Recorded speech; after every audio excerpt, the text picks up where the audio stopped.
Álvaro. Hola Lisa, ¿cómo andamos? ¿Cómo va todo? ¿Cómo andás? Excelente. Todo tranquilo, por suerte. Estamos en punto, ¿no? Sí, estamos bien. Estamos bien, a poquito conectando a la gente. Vamos a ir saludando a la gente que entra. Mi amigo El Tero, preparador físico de Tucumán.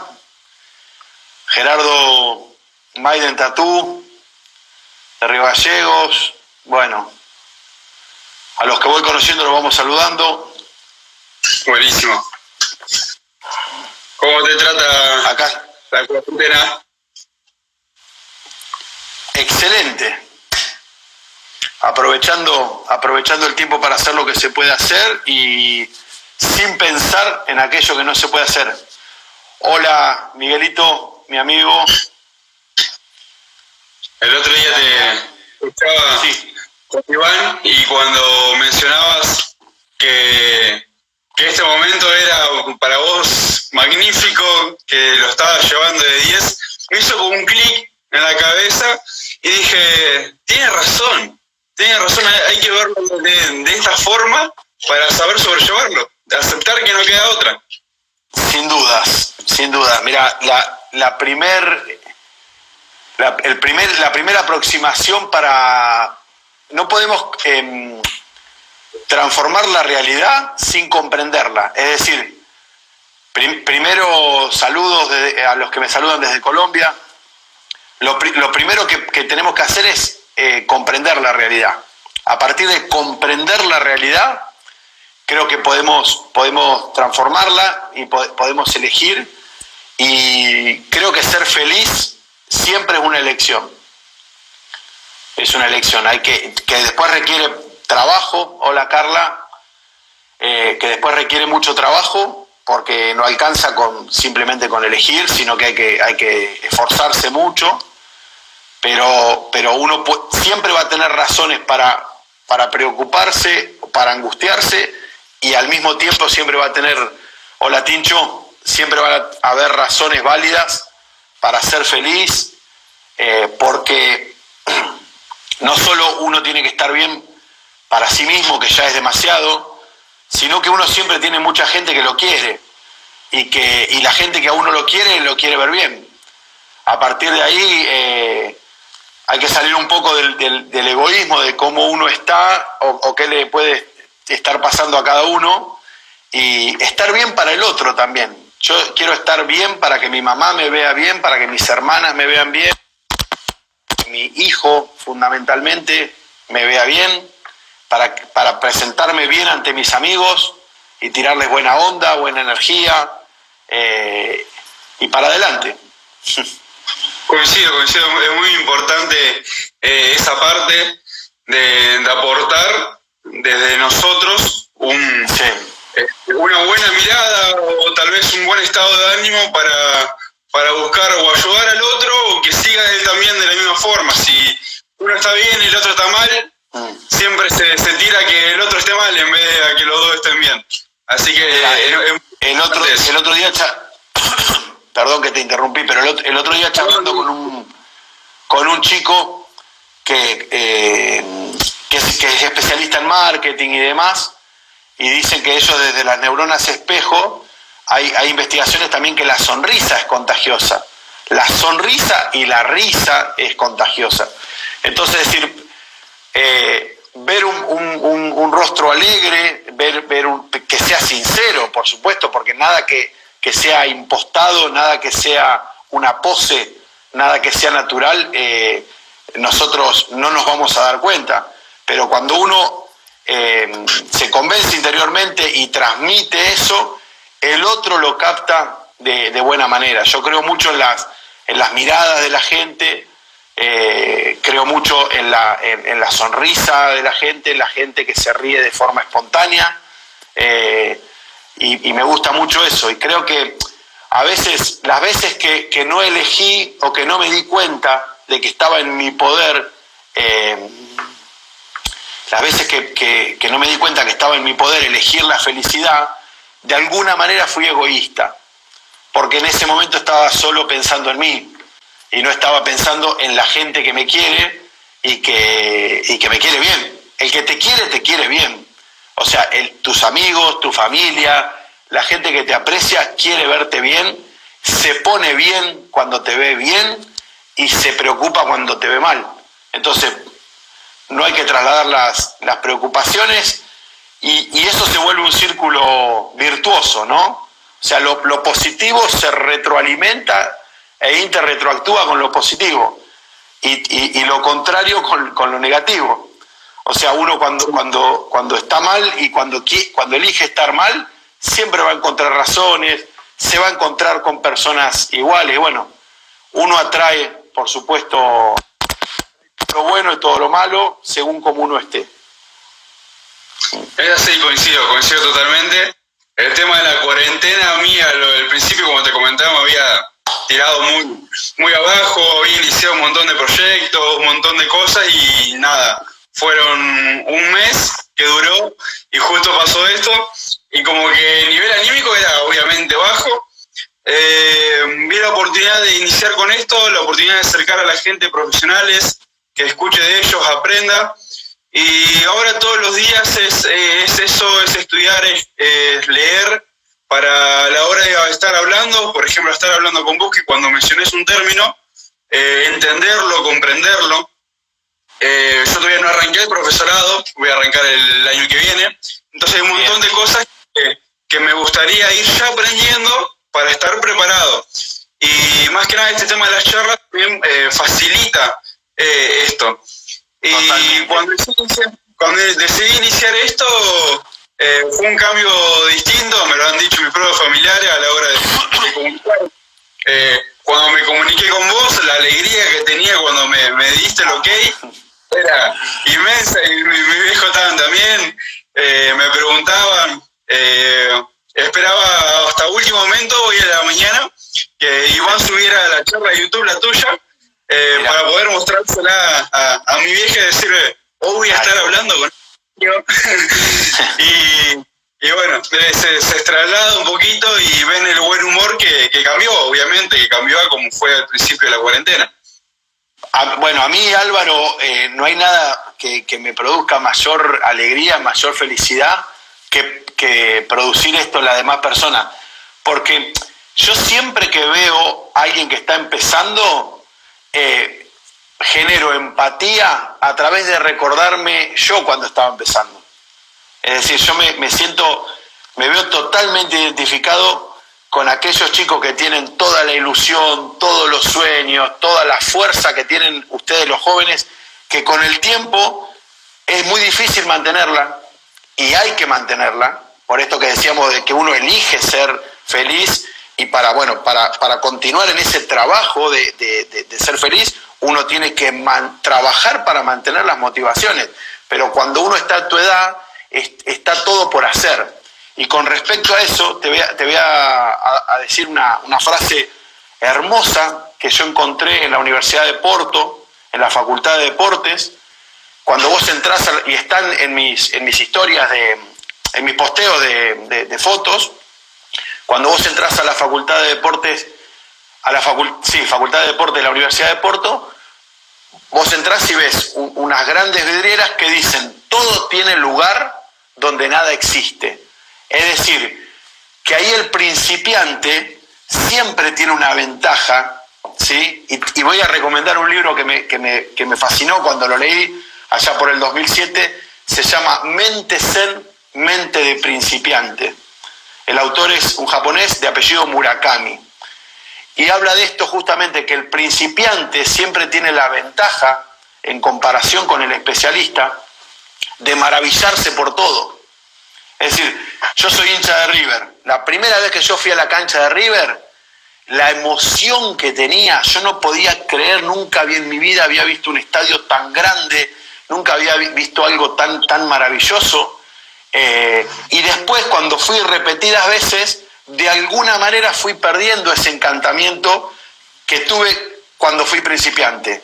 Eso es un problema mío, ¿sí? El perder ese encantamiento, esa magia de haber visto las cosas por primera vez, ¿sí?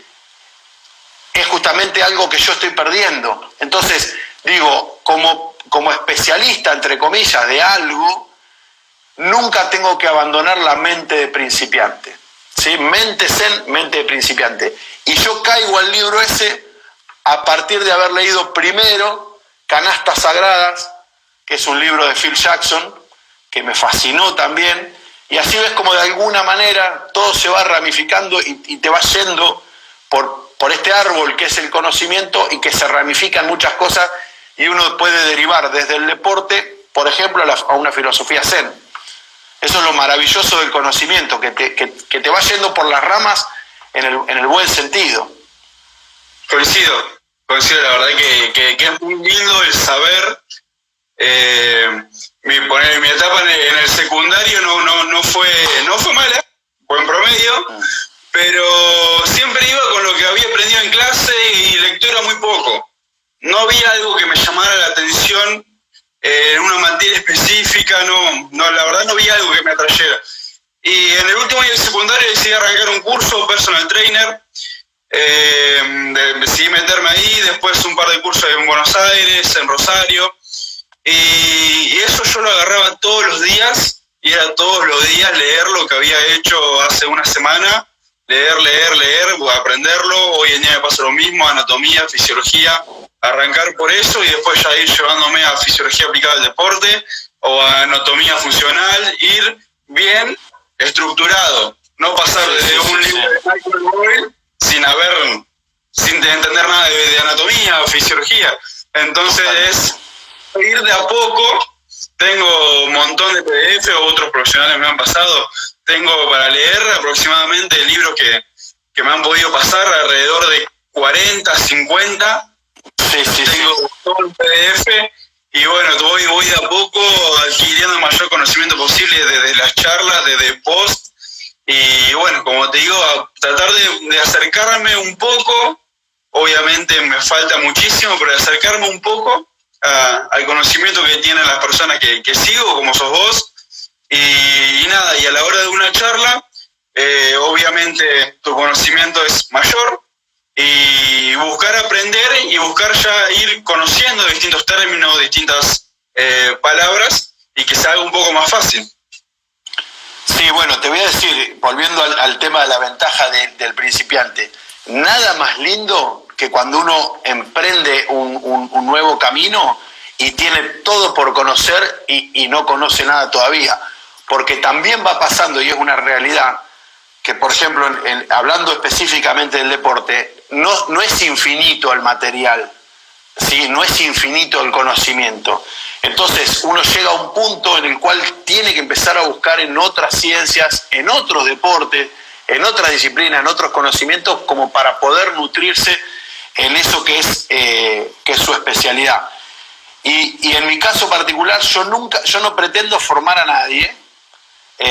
Sería muy ostentoso de mi parte pretender formar una persona. En el mejor de los casos, yo digo siempre que puedo llegar a ser un disparador, ¿sí? Puedo ser un motivador para que el que me escucha se motive con aquello que a mí me motivó, ¿sí? Con eso, cuando una persona me comunica a mí que está leyendo un libro porque escuchó que yo lo leí y le llamó la atención, para mí eso es una tilde verde positiva que digo, bueno, ya está. Dice el Laucha, un amigo mío, sos un gran disparador de contenido. Muchas gracias, amigo. Pero bueno, los amigos siempre van a opinar positivamente de uno, ¿no? Hay que escuchar los dos lados. Pero digo sinceramente que el docente, a lo máximo a lo que puede aspirar es a motivar a que el alumno construya su aprendizaje. Porque creo que el aprendizaje es una aventura en solitario. O sea, uno aprende leyendo, releyendo, analizando, reflexionando y demás, pero fundamentalmente con mucho esfuerzo y horas sentado, como en este momento, en las cuales uno le va a preguntar, uno establece una conversación con los autores de los libros, ¿sí? Con los autores de los libros o los autores de las charlas o lo que sea, ¿sí? Pero uno establece una conversación donde le va preguntando, el libro le va respondiendo, se pelean, se amigan, se construye, se deconstruye, se conserva. Entonces estamos en este continuo, en una dinámica continua, digamos, en la cual estamos todo el tiempo yendo y viniendo. Por eso es importante también que decirle a todos que independientemente de las charlas o independientemente de los videos, independientemente de los cursos que puedan hacer, el aprendizaje fundamentalmente se va a dar solo y leyendo. Solo y leyendo. ¿Sí? Eso es muy importante. Muy importante. Y esto yo lo puedo decir hasta en contra de lo que yo vaya a dar en un curso. O sea, porque yo mañana te voy a ofrecer un curso para que vos aprendas online o un curso presencial, etcétera, pero tengo la antipática necesidad de ser honesto y decir que fundamentalmente el aprendizaje se va a dar cuando estés solo, te encuentres con el material y empieces a interpelar ese material. ¿Sí? A ver, bueno, esto qué tanto de verdad tiene, esta, por más que sea información comprobada científicamente, la ciencia lo que establece es que los conocimientos sean válidos en un tiempo hasta que se demuestre lo contrario. Entonces, mañana se demuestra lo contrario y automáticamente ese conocimiento deja de estar vigente. ¿Sí? Y diciendo esto también de la ciencia, claro, el entrenamiento tiene ciencia y arte, ¿sí? Tiene ciencia y arte. Y el arte es toda la construcción de la impronta personal que vos le puedas dar, ¿sí? Desde tu gusto, desde tus conocimientos, pero fundamentalmente desde tu manejo personal. Que ese va a ser lo que va a distinguir tu entrenamiento del resto de los otros. No hay dos entrenadores iguales, no tiene que haber dos entrenadores iguales, por eso yo no creo mucho en la bajada de línea, yo creo más bien en compartir los conocimientos y permitir, digamos, amplios márgenes en los cuales se muevan, ¿no? No creo en la estandarización, no me gusta la McDonaldización, o sea, la reproducción en serie de que vos estés haciendo en Arrecifes lo mismo que hago yo acá en Mar del Plata, porque los contextos son diferentes, los momentos son diferentes, porque vos tenés otra sensibilidad, otro gusto, otro paladar, otro olfato, y a partir de ahí tu entrenamiento tiene que ser diferente al que doy yo. Ahora, nos nutrimos siempre de las experiencias de otros y pensamos siempre. Para poder pensar, tenemos que pensar como los otros. O sea, yo cuando leo un libro, no sé, de Vadillo, estoy pensando como piensa Vadillo. ¿Sí? Cuando leo un libro de Verjoyanqui, estoy pensando como piensa Verjoyanqui. Entonces, uno aprende a pensar y a tener pensamiento propio a partir de ver el pensamiento de otros. No existe el pensamiento propio, ¿sí?, sin haber conocido, interpelado el pensamiento de los otros, o por lo menos el pensamiento propio va a ser muy poco rico, ¿sí?, si está poco nutrido, ¿sí?, y esos nutrientes son los diferentes autores, los diferentes entrenadores, los colegas, los amigos, etc. Por lo tanto, el aprendizaje tiene que estar en una continua, en un continuo intercambio. Es así. Doy fe de los libros porque desde la primera charla que te escuché vi que tirabas nombres, que en francés, que en italiano, que en ruso, y yo cada vez que estoy es como que atento a que des un título para copiarlo, para después poder ir a buscarlo. Si no entendí bien cómo lo dijiste, retrocedo el vivo, lo vuelvo a copiar, lo mismo en todos los vivos hago eso. Y sí, que la verdad es así sobre el tema de la actualización, de actualizarse, porque como vos comentabas, se mantiene hoy en día, dentro de 5 años puedes cambiar, o dentro de una semana sale un paper recontra actualizado y todo lo que se conocía sobre tal tema se saca, ya no se va a tener mucho en cuenta, entonces hay que actualizarse, pues coincido totalmente en eso, y la verdad que es lo que estoy tratando de hacer, de adquirir conocimientos un poco de todo, y de todos ver qué tomo y qué no, y formar una opinión propia. Creo yo que como vos expresabas, es lo más importante a la hora de poder tener una buena mirada, objetiva, crítica y adaptada, sí, ¿no?, al contexto en el que yo estoy y en el cual me puedo llegar a desenvolver. Totalmente, Álvaro. Vos ahí tiraste un disparador lindo para mí, y es el tema de la actualización. Yo creo que el entrenador, todo profesional, en cualquier orden de la vida, en cualquier esfera disciplinaria, tiene que estar actualizado. Pero ojo, hay clásicos, ¿sí?, que perduran en el tiempo, ¿sí? Entonces, uno no tiene que olvidarse, no tiene que soslayar, ¿sí?, que hay información que aún está vigente, Entonces, de alguna manera, esto no se da en los profesorados de educación física, pero debería darse.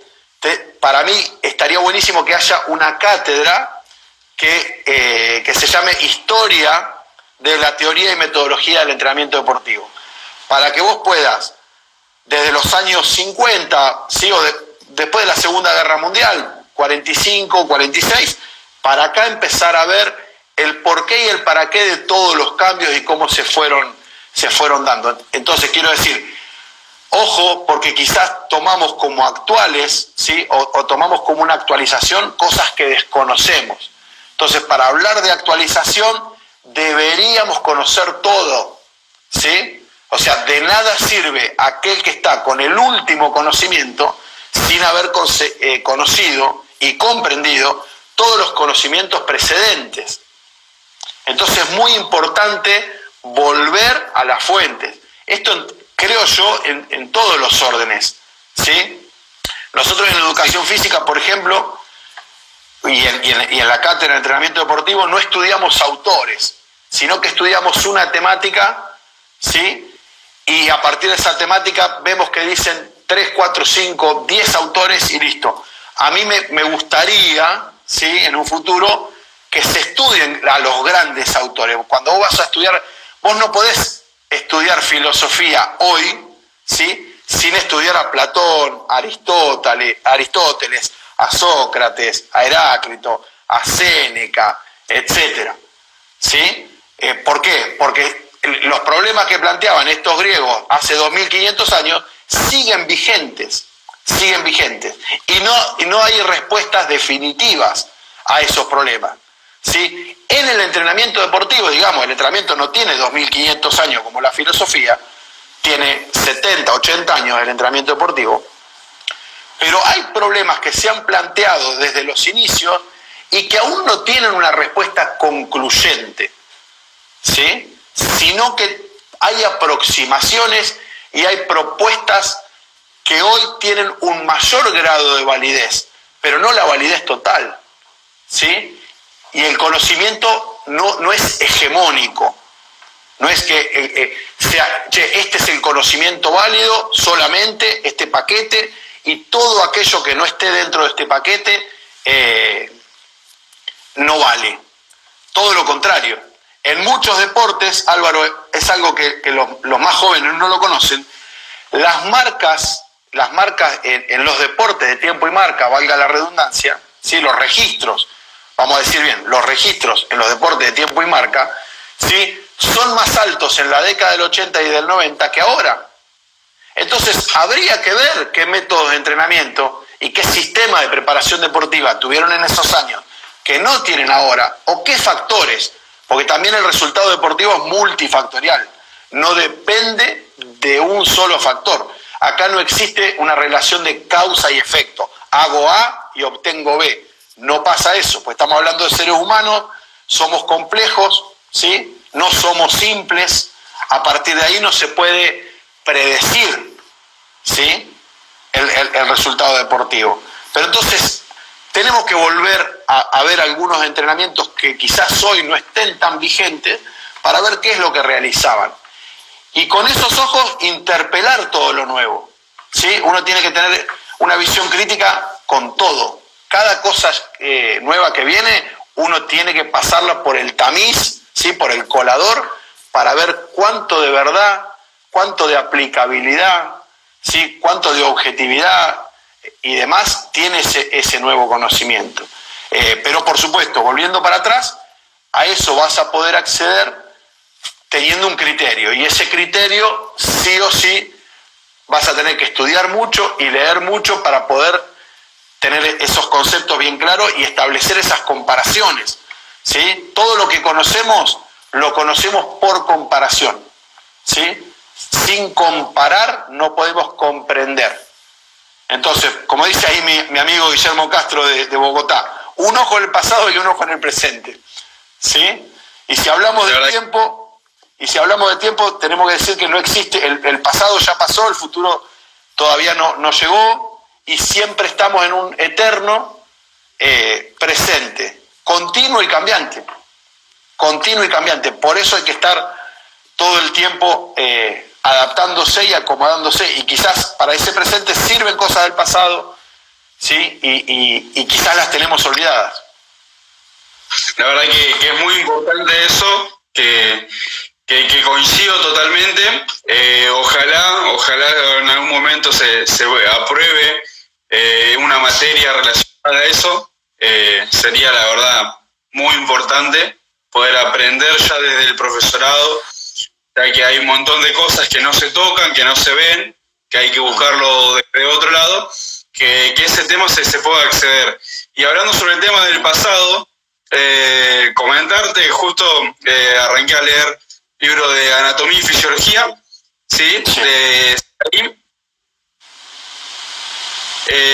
Y bueno, me llamó muchísimo la atención, y hasta el punto en el cual yo, por ejemplo, estoy, no sé, sentado y estoy viendo a mi mamá, o estoy viendo a mi papá haciendo un movimiento, y en mi cabeza lo estoy procesando, lo estoy analizando, pero de una forma de viendo viendo desde los músculos, de los huesos. Es la verdad una locura, porque lo hago de forma inconsciente. Lo hago de una forma inconsciente en la cual yo analizo todo un movimiento, y después, si tengo alguna duda o algo, recurro al libro o releo alguna parte en la cual yo sé que se encuentra. Y me gustó un montón en la introducción, donde arrancó hablando, bueno, qué es la anatomía, qué es la fisiología, tocando un tema desde el pasado a cómo llega el presente. Empecé a escribir sobre eso, ya que me llamó la atención de cómo ha cambiado la medicina en general, el análisis de la misma, en el paso de los años. Y arranqué a escribir un poco, y estoy armando algo en el cual tengo en cuenta el análisis de la medicina hace 4.000 años atrás, lo que se veía por la falta de conocimiento, y lo que se creía en base a lo que se manifestaba, lo que las personas que estaban a cargo en ese momento de difundir el conocimiento, lo que te imponían. Claro. Entonces, de esa forma, tocar temas más que nada respecto de cómo uno aprende o adquiere el conocimiento que la otra persona te quiere imponer, en la mayoría de los casos. Bueno, que tal vez ese pensamiento es erróneo. Ahí ya estás en cuestiones epistemológicas, que es fantástico que lo empieces a ver. O sea, la epistemología lo que estudia es cómo conocemos aquello que conocemos, ¿sí? Es fantástico. Álvaro, si te parece, ahí Manu Mancilla dice: no todo lo viejo es malo, ni todo lo nuevo es bueno. Perfecto, es así. Si te parece, vamos abriendo un poquito las preguntas. Sí. Mientras van preguntando, en relación a la medicina hay una frase fantástica de Hipócrates que la decía mucho Menotti llevándola al fútbol, y después la repitió Víctor Frade, creador de la periodización táctica. La frase original dice: quien solo sabe de medicina, ni de medicina sabe. ¿Sí? Entonces Menotti y Frade la llevaban para el fútbol y decía: quien solo sabe de fútbol, ni de fútbol sabe. Aplica a todos los ámbitos. Yo no puedo saber de levantamiento de pesas si solo sé de levantamiento de pesas. No puedo saber de deporte si solo sé de deporte. No puedo saber de actividad física si solo sé de actividad física. ¿Por qué? Porque el ser humano es un animal, hoy que estamos en el Día del Animal. El ser humano es un animal que es al mismo tiempo 100% biológico y al mismo tiempo 100% cultural. Y esas culturas varían en cada lugar del mundo de acuerdo al momento, a los tiempos, al contexto. Así que es importante tener eso en cuenta. O sea, el conocimiento sí o sí tiene que ser integral. No puede el especialista que solo conoce en profundidad su disciplina, ni siquiera para su disciplina le alcanza. Ahora, tampoco podemos tener una extensión de conocimiento que sea ancha, ¿sí?, como el océano, que tenga la inmensidad del océano y la profundidad de un charco, ¿sí? Porque en ese sentido nosotros vamos a saber un poquito de mucho. Y de la otra forma, el otro extremo es saber mucho de nada, ¿sí? Creo que tenemos que tener una combinación. Manu Mancilla dice animal racional, diría Aristóteles, sin dudas. Sí. Sin dudas, sí. La verdad que concuerdo con vos, con el punto que reflejabas. Si querés hacerme alguna pregunta y le decimos a los que nos están acompañando si quieren abrir un poquito las personas que están conectadas, que están viendo el directo, vayan dejando sus preguntas que las vamos a ir contestando en el momento.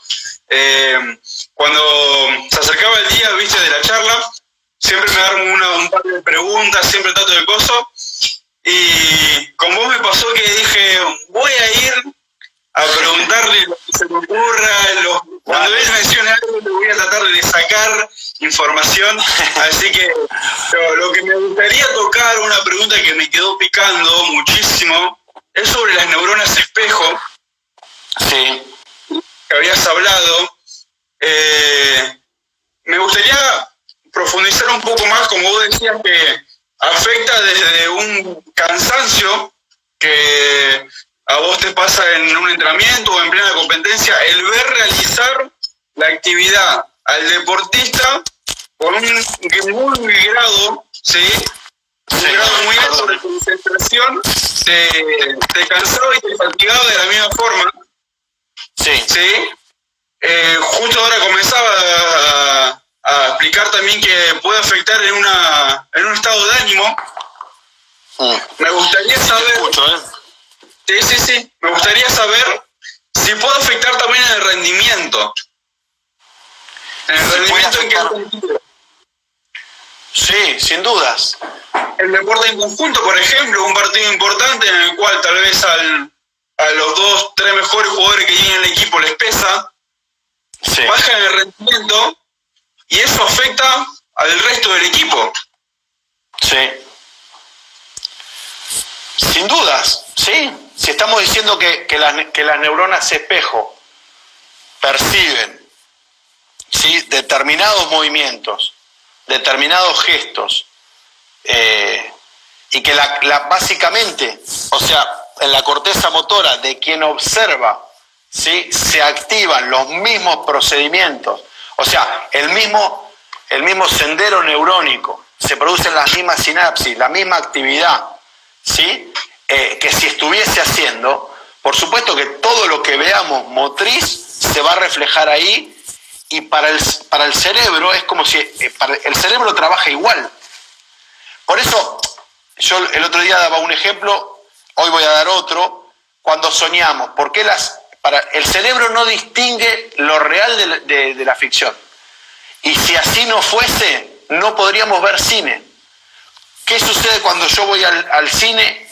Total y absolutamente consciente de que es una puesta en escena, de que está hecho con efectos, sabiendo de que el cine no solamente es imagen en movimiento, sino también la música que te va disparando determinadas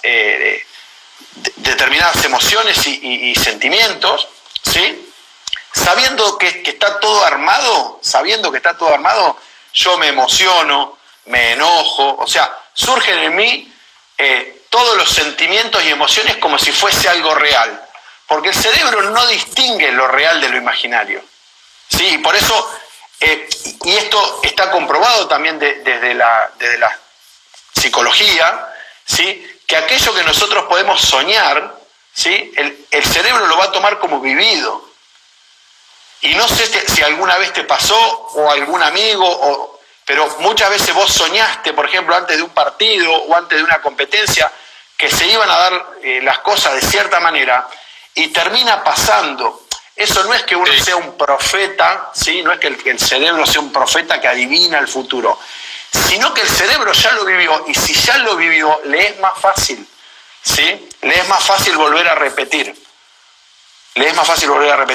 Daba el ejemplo yo también que da en el libro Cómo Decidimos, Jonas Lechler, donde dice que a través de las experiencias con los simuladores de vuelo, la cantidad de accidentes aéreos se redujo drásticamente. ¿Sí? ¿Por qué? Porque esos simuladores de vuelo de avanzada eran pero tan buenos que al piloto de avión lo ponían en situaciones totalmente estresantes, y la respuesta fisiológica, ¿sí?, del piloto de avión era similar a la de una experiencia real, ¿sí? Similar, el aumento de frecuencia cardíaca, si lo querés ver por la respuesta de adrenalina, noradrenalina, epinefrina, norepinefrina, desde todo punto de vista fisiológico, se dispara en el organismo, ¿sí?, los mismos mecanismos que si estuviese viajando. Ahora, ese piloto, 5 minutos antes de entrar, estaba plenamente consciente de que no tenía la responsabilidad de llevar una tripulación, de que no estaba en juego su vida, ni de los pasajeros, y sin embargo, es tan bueno el simulador, ¿sí?, que a él se le desencadenan a través de lo que percibe, de todos los mecanismos cognitivos de percepción, hay una cascada fisiológica exactamente igual, ¿sí?, a la de una situación real. Y esto es la base del entrenamiento. ¿Qué buscamos nosotros en el entrenamiento? Desde el principio de especificidad. Tratar de reproducir situaciones reales de juego o situaciones simuladoras preferenciales, según otros autores, o sesiones modelos de competencia, según Verkhoyanki, que sean lo más parecidas a la competición, ¿sí?, para que la adaptación sea total y absolutamente específica, ¿sí? Entonces, siempre, todo esto que estamos hablando, habla justamente de las neuronas espejo, habla del poder de la visualización, habla de los mecanismos perceptivos y cognitivos, ¿sí? Para el cerebro es lo mismo. Y si para el cerebro es lo mismo, de ahí para abajo, ¿sí?, se desencadena toda una... Dice, el capitán de los Pumas, dice Germán Gamboshi, vaticinó que le ganaban a los sudafricanos ante los Pumas del 65 y lo gastaron. Y bueno, puede ser, sí. Puede ser que si lo hayas soñado, se da más que con un resultado deportivo, con una acción. Que vos decís, che, yo soñé que hacía un gol, soñé que le pegaba la pelota así, y muchas veces después se da. ¿Sí? Son más, creo, que las veces que se da que las veces que no se da. Por eso la importancia de visualizar, de trabajar el cerebro aún en condiciones que no sean las propias del entrenamiento. A mí me parece sumamente interesante. Lo primero de las neurociencias, y que creo que se lo debo a Damasio, Antonio Damasio, es la no separación del cuerpo, ¿sí? Cuando estamos hablando de neurociencias, no estamos hablando solamente del cerebro, estamos hablando de todas las células nerviosas y toda la interconexión, ¿sí?, que tienen a través de la sinapsis, ¿sí? A través de la sinapsis. Nosotros, por ejemplo, tenemos 10 millones de genes, pero tenemos posibilidad ¿sí?, de hacer sinapsis de 15.000 millones o 15.000 billones. O sea, imagínate las interconexiones que hace el cerebro con una cantidad determinada de neuronas que no son infinitas, ¿sí?, pero que trabajan, que de acuerdo a la articulación de cómo vayan trabajando y cómo vayan haciendo sinapsis y cómo se vayan desencadenando, producen un resultado diferente. Pero esas células nerviosas, por ejemplo, hay más en el estómago que en el cerebro. Entonces es normal que a veces uno sienta esa cosa en la panza, ¿sí?, cuando le pasa algo feo, algo raro, y quizás no lo sienta en la cabeza. Muchas veces el cuerpo envía señales al cerebro. La periodización táctica se basa mucho en eso, en lo que se llama teoría de los marcadores somáticos. Es decir, en aquella, de acuerdo a la emoción, ¿sí?, de acuerdo a la emoción, porque esto va de la mano también con el tema de la memoria emotiva, ¿sí? Nosotros tenemos el ladrillo, mejor dicho, el cemento, ¿sí?, el cemento que construye la pared, ¿sí?, para el recuerdo, ¿sí?, son los sentimientos. Entonces nosotros, de determinados días que nos choquearon positiva o negativamente, emocionalmente, no nos podemos olvidar, ¿sí? Salvando las distancias, el refuerzo positivo, llevándolo a la práctica, el entrenamiento deportivo, el esfuerzo positivo hace que también queden grabados marcadores somáticos en nuestro cuerpo de aquellos que hicimos bien, ¿sí? Entonces, vos jugás al rugby, hiciste un try bárbaro o le pegaste bárbaro a los palos y tuviste un reconocimiento de tu acción muy significativo para vos, muy significativo. Bueno, en tu cuerpo, ¿sí?, eso quedó grabado. Eso es la teoría de los marcadores somáticos de Antonio Damasio. Es muy interesante. Sí, la verdad que es un tema muy interesante. Y de mi experiencia te puedo decir que pasa exactamente todo. Yo, junto con un amigo, habíamos agarrado una categoría de infantiles, fútbol, ¿sí?, plena, a pasar a ya fútbol 11. Y me pasaba que en los primeros partidos, mi primera experiencia a la hora de dirigir, de preparar físicamente, me pasaba que la noche anterior visualizaba siempre el partido. Y ni hablar ya de los últimos 3, 4 partidos que ya habíamos enfrentado a ese equipo, que ya teníamos idea de cómo jugaba, pero me pasaba que el sueño de toda la noche era el partido del día siguiente. Y siempre a la hora de cuando el partido estaba sucediendo, pasaban cosas similares y yo podía dar de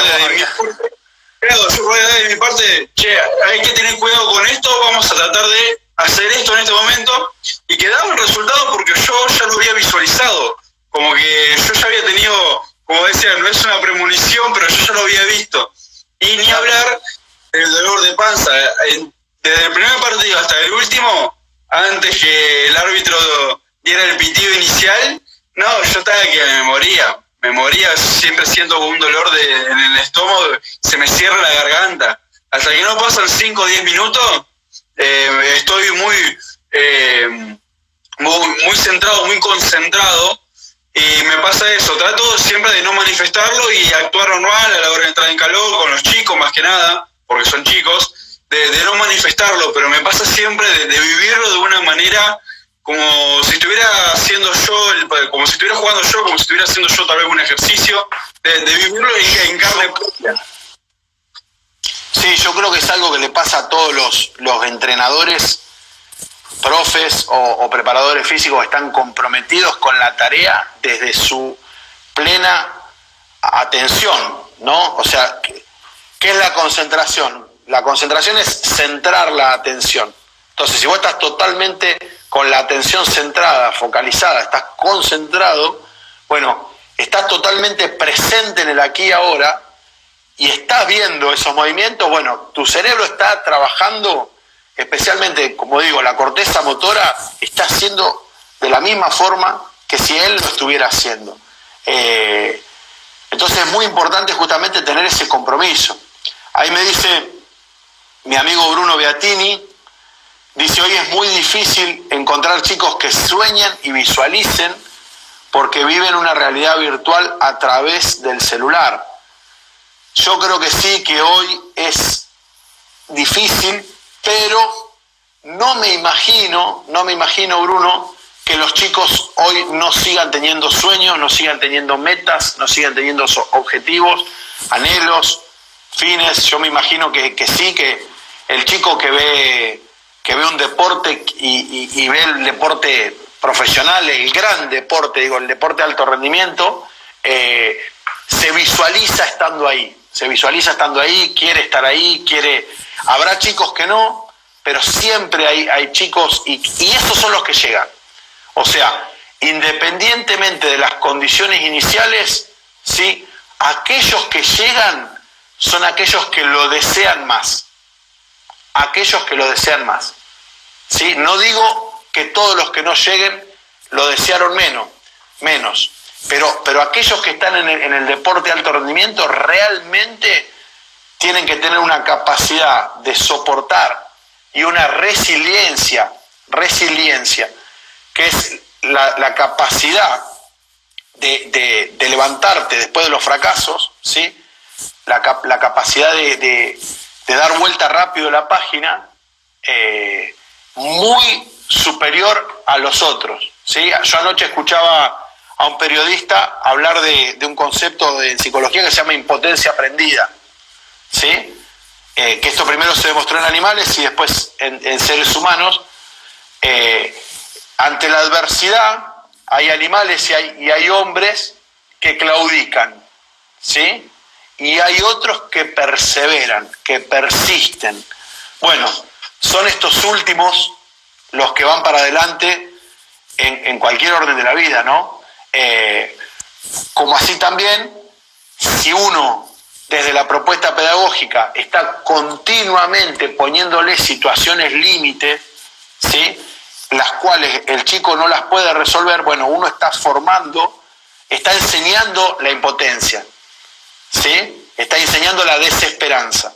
¿Por qué? Porque el chico se ha enfrentado todo el tiempo a cuestiones que no ha podido resolver y tuvo que claudicar. Entonces, creo que nuestra tarea es colocar programas de entrenamiento, situaciones que los chicos con mucho esfuerzo logren sobreponerse.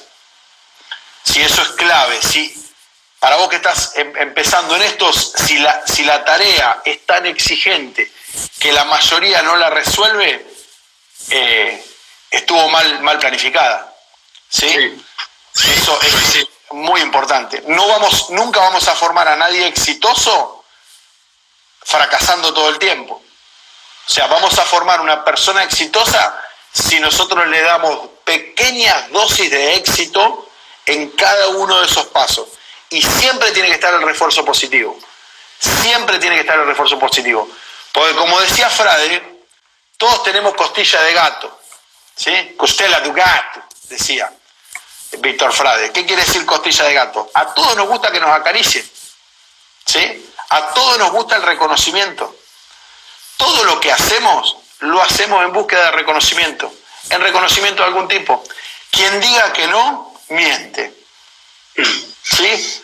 Entonces, el altruismo puro no existe, ¿sí? Ni siquiera el bebé, cuando en sus primeros días, hace algo sin esperar nada a cambio. El bebé hace un gesto esperando que vos te sonrías, que vos juegues con él, que vos le devuelvas esa pared. Entonces nosotros siempre estamos esperando eso. Y muchas veces eso que esperamos es tan simple como una felicitación, como un agradecimiento, ¿sí?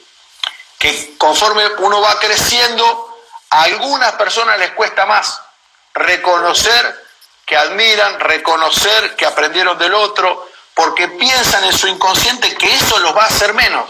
Cuando el agradecimiento lo único que hace es enaltecerte, ¿sí? Lo único que hace es enaltecerte. En el agradecimiento, si hay un ganador, es quien agradece, ¿sí? Y uno se siente, ¿sí?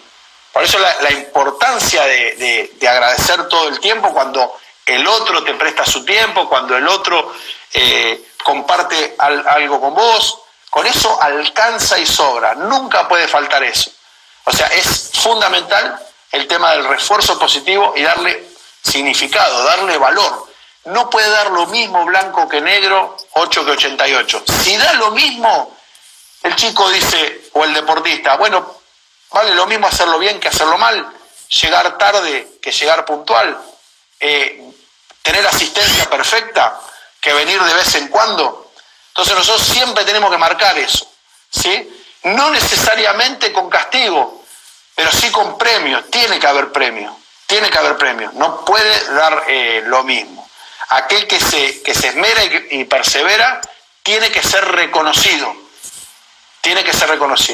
Nadie hace nada sin buscar un reconocimiento. Sí, la verdad que es muy importante y es así, es como vos lo explicabas.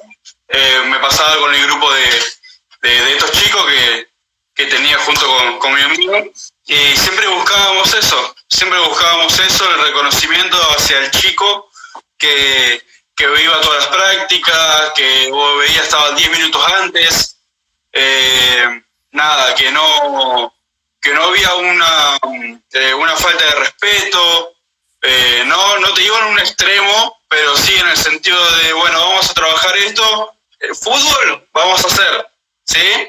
El último día de práctica vamos a agarrar la pelota, vamos a hacer un poquito de fútbol para pararnos previo al partido, pero primero vamos a trabajar otros factores. No quiero que todo aquello, tenía como que, bueno, vamos. Y si le dabas para hacer tal ejercicio, lo hacías sin protestar y esperabas hasta el último día para agarrar el fútbol y jugar, que es lo que todos quieren, pero sabíamos la responsabilidad que teníamos de formar chicos previo a pasar a cancha grande, a fútbol 11, entonces no podíamos darle el gusto de decir, bueno, tomen la pelota y jueguen. Entonces decidimos tomarlo de una forma lo más profesional que podíamos, en el sentido de contando con los materiales, con la institución, con las cosas que teníamos, tratar de llevarlo lo más profesional posible y hacerle entender eso. Siempre había una charla previo, antes de la primera práctica después del partido, hablando del partido, su punto de vista, en qué se habían visto mal, para que ellos también reconozcan, que ellos se sienten y digan, mirá, metí 3 goles, teniendo un chico que era goleador, pero ¿en qué fallaste? Y yo podría haber ayudado un poquito más a marcar, me quedé muy arriba. Me parece que eso es muy importante también, darle el reconocimiento, pero que él también solo reconozca aquellos errores que tuvo. Sí, bueno, primero, vamos por parte, dijo Jack el Destripador. En una etapa inicial es mucho más importante el reconocimiento, ¿sí? Y vos, a partir de que reconoces, ¿sí?, lo realmente positivo en uno, ¿sí?, también estás diciendo, ¿sí?, también estás mandando un mensaje para el que no lo hizo bien, ¿sí? Porque ese reconocimiento se gana, no se regala. Ese reconocimiento se gana, no se regala. Me parece fantástico lo de las charlas. Yo creo que una de las cosas que se han perdido en el último tiempo, y justamente con esto de los diferentes medios de comunicación, digo los tecnológicos, se perdió mucho la charla personal.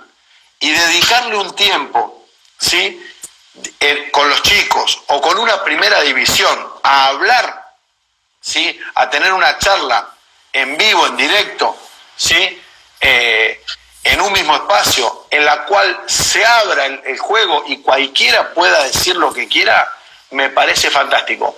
Hoy yo veo una mayor necesidad de comunicación personal que nunca en la historia. O sea, hoy que tenemos la computadora, la tablet y el smartphone, tenemos más necesidad de comunicación personal que antes. Hoy los chicos necesitan hablar más, porque no hablan y porque crecieron en esta generación en la cual la comunicación se está dando por este medio, ¿sí? Y la comunicación es mucho más fluida cuando podemos estar en vivo, podemos percibir los tonos de voz, podemos percibir los movimientos corporales. Recordemos que la comunicación es en un 93% no verbal. O sea, de esto que yo estoy diciendo, ¿sí? Solamente el 7% de la comunicación es lo que yo digo, las palabras que yo digo, la conjugación que elija, etcétera. Yo estoy hablando con mi cuerpo, hablo con mi mirada, hablo con mis manos, hablo con mi tono de voz, si lo subo, si lo bajo, y eso se ha perdido un poco últimamente y hay que recuperarlo, porque es a veces mucho más importante tener tiempo para una buena charla a cualquier nivel del deporte, ¿sí?, que para un entrenamiento. Así sea el mejor entrenamiento del mundo, no importa. Cuando hay necesidad de charlar, ¿sí?, porque el grupo tiene necesidad de charlar, paramos el entrenamiento y hablamos, y conversamos. Y que sea una conversación que no sea un discurso, que no sea un monólogo, que el otro también pueda intervenir cuando quiere y que no haya jerarquías en la conversación. Es decir, uno, ¿con quién tiene mejores conversaciones? Con sus amigos. Con nadie más que con sus amigos. ¿Por qué? Porque con sus amigos está en una relación de paridad. ¿Sí? Uno habla, el otro habla, no hay uno que está arriba, ¿sí?, y otro que está abajo, sino que se da una ida y vuelta totalmente fluido, porque ambos se reconocen en el mismo lugar. Bueno, nosotros como docentes, que tenemos un cargo que circunstancialmente nos coloca en una posición, tenemos que, ¿sí?, equipararnos y establecer una conversación que sea horizontal, ¿sí?, de tú a tú. Pero bueno, ya hemos paseado bastante y creo que quedan los últimos minutos. No sé si querés darle un cierre, alguna pregunta para cerrar o... Te iba a consultar si tenías tiempo, ¿sí? Cerrábamos y iniciamos otro y dábamos un cierre en 10, 15 más para que pueda entrar alguna pregunta y algo. No, porque tengo un compromiso ahora ya a las 7 de la tarde. No importa, buenísimo. Sí, queda un minuto. Se han hecho varios comentarios por parte de la gente que han desencadenado en varios temas. De mi parte, agradecerte, es un honor, un placer poder hablar, no en persona, pero sí por este medio de esta forma, con vos. La verdad te admiro muchísimo, trato siempre de aprender mucho de vos. Y nada, agradecerte por la predisposición y queda abierta la posibilidad de una nueva charla más adelante. Dale, con gusto, Álvaro. El agradecido siempre que me invitan a hablar soy yo, sea una charla por WhatsApp o que me inviten a tomar un mate, un café o lo que sea. Y bueno, te agradezco muchísimo todos los elogios para conmigo. Y te digo que por un lado me hace muy bien por esto que hablábamos de la costilla de gato.